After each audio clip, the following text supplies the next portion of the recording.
The tavern keeper had seen many kinds of trouble pass through the doors of the Crooked Wyvern, yet the company seated near the back wall made him pause longer than most. They were only 4 travellers, but they looked as if they had been taken from 4 different legends and forced to share the same table by a god with a strange sense of humour. The tavern keeper, a heavy-shouldered man named Hallgrim, wiped the same wooden mug 3 times while pretending not to stare.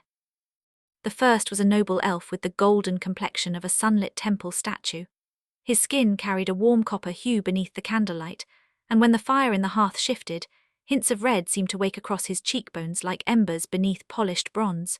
His robe was not loud in its display, but every thread had been chosen with the confidence of someone born above ordinary men. Fine ornamentation curled along his sleeves in elegant patterns, and small jewels sat at his collar and wrists with enough restraint to seem tasteful rather than arrogant. Beside him, leaning against the table, rested his staff. At first glance it was almost disappointing. Hallgrim had expected gold, crystal, perhaps some ridiculous winged serpent design that would announce its owner as a mage before he ever opened his mouth. Instead, the staff was carved from dark wood, plain except for thin runes winding around its shaft. The head of it twisted upward like branching veins, and between those carved wooden lines sat a dim orb that caught the tavern light, but did not reflect it properly. Some said such orbs could bring light into the deepest caverns, where torches died and prayers were swallowed by stone. Hallgrim decided that rumour was probably nonsense, though he still did not like the way the thing seemed to watch the room. Next to the noble elf sat a young man built like a siege gate that had learned how to drink. He was nearly 7 feet tall, with bare arms thick enough to make a blacksmith jealous. His hide armour was layered and scarred, built to turn aside claws, blades, and the bitter wind of the northern wastes where the ice never fully melted. Across his back rested a great axe with a crescent blade broad enough to split a shield in 2.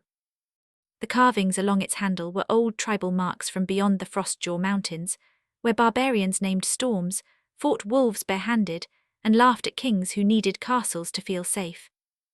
Across from him sat a moon elf woman whose quiet presence made her easy to miss at first and difficult to ignore afterward. Her kind were common enough in Thornbridge, though common was never the same as ordinary. Her pale skin carried the soft glow of winter moonlight, and her long silver hair had been tied neatly behind her head while still flowing down her back like a river of starlight. She carried no visible weapon, only a traveller's bag at her side, and a calm expression that told Hallgrim she had either never been afraid in her life or had learned to hide fear better than most knights. The last of them made Hallgrim tighten his grip around the mug. A drow. Not a half-blood rumour, not a painted mercenary trying to frighten villagers, but a true dark elf from the underworld. His ashen-dark skin, sharp features, and white hair marked him clearly even beneath the hood of his long cloak. 2 blades rested at his hips, their hilts worn smooth by use, and a bow lay across his back beneath the cloak's shadow. His armour could not be seen, but the way he sat made Hallgrim believe there was more steel beneath that fabric than any sane man would want to discover. A drow travelling with a sun elf and a moon elf was ridiculous enough to sound like a drunken bard's lie. The barbarian made sense in comparison. Barbarians would travel with anyone if there was enough coin, meat, or danger involved, but the elves should have been watching each other with centuries of hatred between them. Instead, they sat together as companions. Hallgrim narrowed his eyes and studied their purses. The noble elf might have coin, but nobles were famous for paying in promises. The barbarian looked as if he thought money was something you threatened out of people. The moon elf carried herself like someone careful with everything, including silver. The drow looked like a man who knew how to steal a coin purse without touching it. He decided they were either adventurers or fools. Most days there was little difference. He walked toward their table with the heavy step of a man who had no patience left to sell with the ale. "What would I get ye?" Hallgrim grumbled, dropping the mug onto the table with enough force to make the candle tremble. "The special today is nothing fancy. Ye get a loaf of bread, a stew of some sort, and ale if ye can afford it." The barbarian's face brightened as though someone had announced a royal feast. "Ale for me, good tavern keeper. I would also like the stew if it has meat in it." "It has something that once had legs," Hallgrim answered. The barbarian nodded with complete satisfaction. "That is good enough for me." The moon elf woman gave the pot near the hearth a cautious glance, then smiled politely. "I will have ale as well, and I will trust the stew for now." The Sun Elf placed one hand over his heart with graceful courtesy. "Perhaps ale for all of us, good sir, and bread enough to share. We have travelled far, and even an uncertain stew is welcome after a long road." The drow did not look up from beneath his hood. "I will drink if it is not poisoned." Halgrim snorted. "If I poisoned every suspicious stranger who entered my tavern, I would have no customers left by winter. Make sure ye can pay, because the lot of ye look like ye are one bad dice roll away from begging in the street." The barbarian blinked. "Was that an insult?" "It was a warning with better manners than ye deserve," Halgrim said before turning away. The group watched him leave, though none of them looked truly offended. The barbarian seemed to forget the insult the moment the word ale entered his thoughts again. The moon elf folded her hands neatly on the table. The drow leaned back just enough for the candlelight to miss his face. The sun elf waited until Halgrim was out of earshot before lowering his voice. The barbarian scratched his jaw and looked at the others. "So, why are we here again?" The moon elf's expression softened with confusion. "I thought one of you knew." The drow slowly turned his head toward the sun elf. "You said this meeting was important." The sun elf opened his mouth with the grave expression of a man prepared to reveal destiny itself. Then the world stopped. The candle flame froze in place. The tavern noise stretched into silence. Even the ale foam in a nearby mug remained suspended, as if time itself had been caught by an invisible hand. A voice from beyond the rafters shattered the spell. "Bro, pause, wait. What the hell are you prepared for this game?" The tavern vanished beneath a flood of fluorescent light. Elorian the noble sun elf became a character sheet covered in pencil marks, eraser smudges, and one suspicious coffee stain. The great northern barbarian became a miniature with chipped paint. The moon elf woman was represented by a blue 20-sided die because nobody had bought the right figure yet. The dangerous drow was a folded paper standee that leaned slightly to the left. Around a hard plastic table sat 4 men who looked far less legendary than their characters. Jojo leaned back in his chair with both hands raised in frustration. His character sheet was covered with careful notes, though most of his attention was fixed on Sean, who sat behind a cardboard screen filled with tables, monster names, and poorly hidden panic. Iman sat beside a bowl of peanuts, calmly nibbling as if the fate of the realm did not depend on whether their dungeon master had prepared anything beyond the tavern. Ryan sat on the opposite side, cigarette between his fingers, sending smoke into the air with the relaxed cruelty of a man who had never once worried about laundry. Their playing area had the honest ugliness of a weekly campaign table.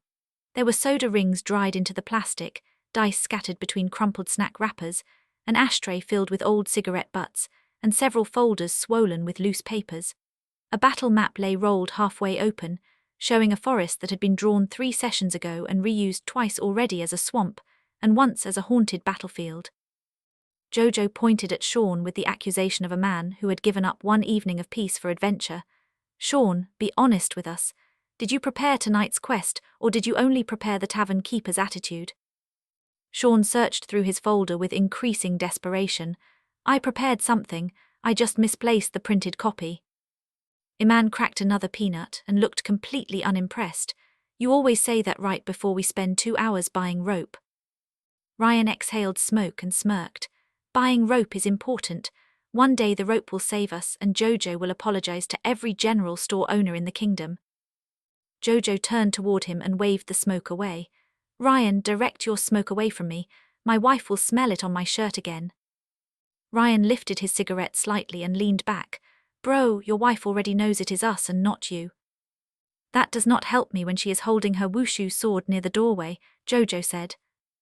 Iman pointed toward the dungeon master screen. "Sean, what is next? We need 500 more experience points to reach level 5, and I refuse to leave this table without progress."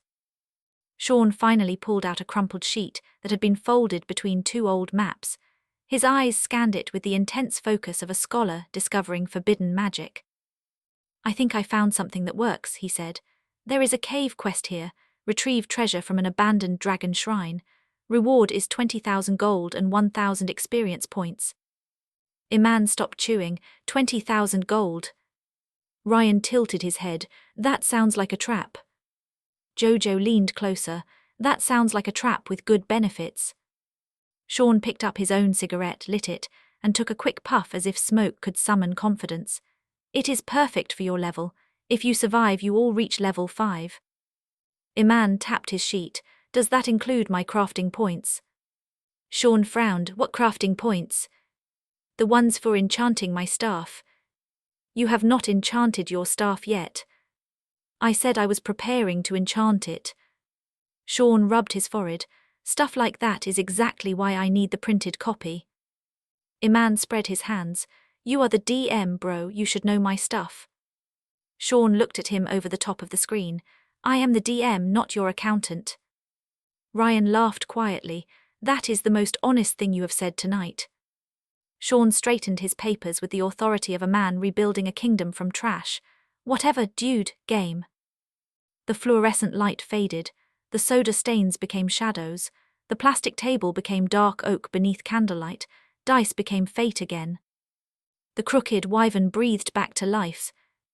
Elorian, noble son of the sunlit courts, leaned forward and rested his hands on the table. His golden eyes moved carefully across the room, studying farmers, mercenaries, gamblers, drunkards, and one bard who had been singing the same 2 verses for nearly an hour. When he was certain no one watched them too closely, he reached into his robe and withdrew a small wooden brooch. It was plain, almost laughably so. No paint decorated it. No gold framed its edges. It had only a carving of the letter V marked above the curling shape of a dragon with folded wings. The barbarian leaned in so closely that the candlelight shone across his nose. Is that treasure? No, Elorian said in a low, refined voice. It is a sign. The moon elf woman's gaze sharpened. A sign from whom? My contact in Thornbridge, Elorian replied. He told me there is a hooded man in this tavern who knows the way to the cave beneath Vadrath Hill. The cave holds an old dragon shrine, and somewhere inside it lies a sealed vault. The drow's mouth curved slightly beneath his hood. A hooded man in a tavern sending strangers to a cave. Your contact has either found destiny or run out of imagination. The barbarian nodded thoughtfully. If there is a cave, there may be monsters. If there are monsters, there may be treasure. I accept this destiny. The moon elf gave him a patient look. You accept many things when treasure is mentioned. I am a simple man with a clear heart, the barbarian said proudly. Before Elorian could answer, reality cracked again. Dude, is it not too cliché to have a hooded man with the quest? Ryan asked. The tavern blurred at the edges, becoming paper, dice, smoke, and plastic once more. Sean lowered his notes slowly and stared at Ryan. Do you want to change places with me? Ryan shook his head immediately. No. Then let me do my job and enjoy the game. Jojo pointed at the table. I agree with Sean this time. Let the hooded man be hooded. We are already in a tavern. The tavern demands at least one hooded man. Iman raised his hand with dramatic patience. Also, I want the 20,000 gold. If the hooded man wants to wear a whole blanket over his head, that is his business. Sean nodded as if order had been restored to the kingdom. Thank you. Now Elorian looks around the tavern. Iman frowned. Wait, bro, why would I do that? Elorian is noble and careful. He would not just look around like he lost his keys. Sean placed both hands on the table. I am the dungeon master. I am God right now. Iman pointed a peanut at him. You are a god who lost the quest printout 10 minutes ago. Ryan nearly choked on a laugh. Jojo covered his face though his shoulders shook. Sean took a slow breath. Fine. Elorian carefully surveys the tavern with noble caution and very expensive posture. Iman leaned back satisfied. That is better. Jojo checked his phone and winced. Come on, bro, let us continue. I do not want to go home too late and see my wife waiting with her wushu sword. Ryan whispered under the saya. Jojo snapped his head toward him. Shut up. Sean pointed at the group with a pencil. Game, everybody stay in game for 5 minutes. The plastic table faded again, though Ryan's laugh seemed to echo like distant thunder as the tavern returned. Elorian's gaze moved across the crooked wyvern with slow precision. Near the hearth an old man slept with his forehead on the table. 2 merchants argued over cards near the stairs. A group of local guards drank in the corner while pretending not to listen to everything. The bard's song had finally changed, though not improved. Then Elorian saw him. A hooded figure sat alone beneath the mounted skull of a wyvern, where the firelight did not quite reach. His cloak was weather-stained, his gloves were dark with mud, and a silver ring on his left hand flashed whenever he turned his cup. He was not drinking, he was waiting. The moon elf followed Elorian's gaze. That must be him. The drow leaned back, or that must be the most obvious decoy in Thornbridge. The barbarian placed one large hand on the table. Should I ask him nicely or with my axe? Neither, Elorian said. We are not here to start a tavern brawl. The barbarian looked disappointed, but only a little. Can we start one after? The moon elf smiled with gentle restraint.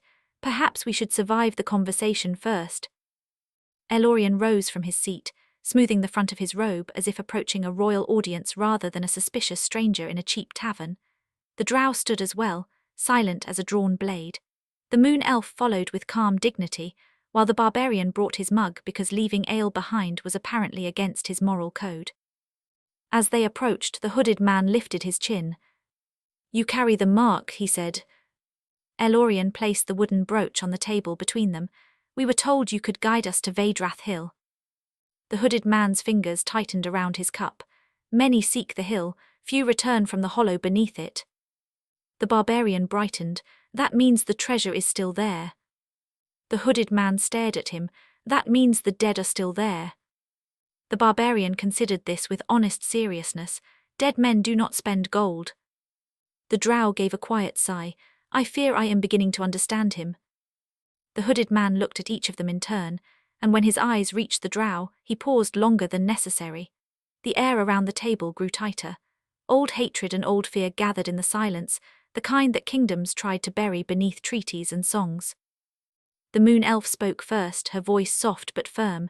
If you have a problem with our companion, say it plainly. The hooded man looked away. I have problems with many things. A drow in a tavern is simply one of the easier ones to name. The drow's smile was thin. How fortunate for you that I am not here to be liked. Elorian placed one hand near the brooch. We are here for the vault. If you have knowledge, share it. If you have only prejudice, we will find another path. For the first time, the hooded man seemed to truly study the sun elf. Then he reached beneath his cloak and drew out a rolled piece of parchment tied with black thread. The cave is not merely a cave, he said. It is the mouth of an old shrine built before Thornbridge had walls. The vault below it belonged to Vhorvocian the copper worm, a dragon who hoarded not only gold but contracts, curses and names. If you open the wrong door, you may lose more than your lives. The barbarian nodded gravely. We should open the right door. The moon elf pressed her lips together, fighting a smile. That would be wise. The hooded man slid the parchment across the table. The reward is 20,000 gold pieces upon retrieval of the dragon's sealed coffer. There is also an old guild mark attached to this task. Bring proof of success, and your names will be entered among the recognized adventuring companies of the realm. Elorian's eyes narrowed. And why would someone offer so much? The hooded man's voice dropped lower. Because something beneath Vhorvocian Hill has begun whispering again. The tavern seemed colder after that. Even the barbarian stopped smiling. Then the world shook with the sound of a chair scraping against plastic. Bro, wait, Jojo said from somewhere beyond the stars. It is really late. Can we continue this tomorrow?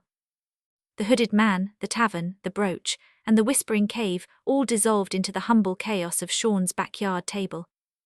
Sean looked at him in disbelief. We are literally at the part where the quest starts. Iman leaned forward with both hands on the table.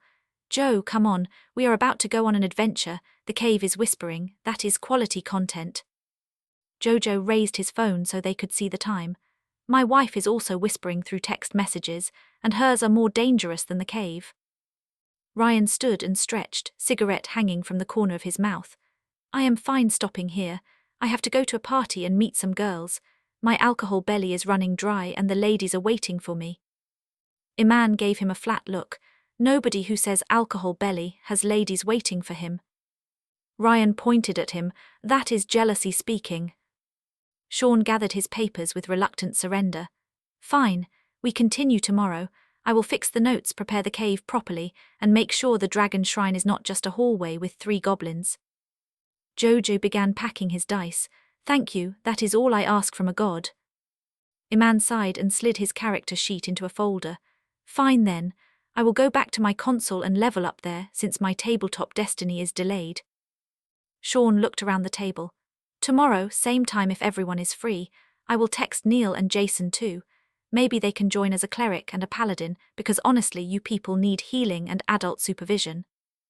Ryan laughed while grabbing his lighter. Make Jason the paladin, he already talks like he is judging everyone. Jojo lifted his bag over his shoulder. That is because he is usually right. One by one they left the table behind. The dice were gathered, the ashtray was pushed aside, the bowl of peanuts sat nearly empty. Sean tucked the crumpled quest sheet into his folder, unaware that a small symbol had been pressed faintly into the paper where the brooch had been described. A letter V. A dragon with folded wings. For now it was only pencil, imagination, and smoke fading beneath a backyard light.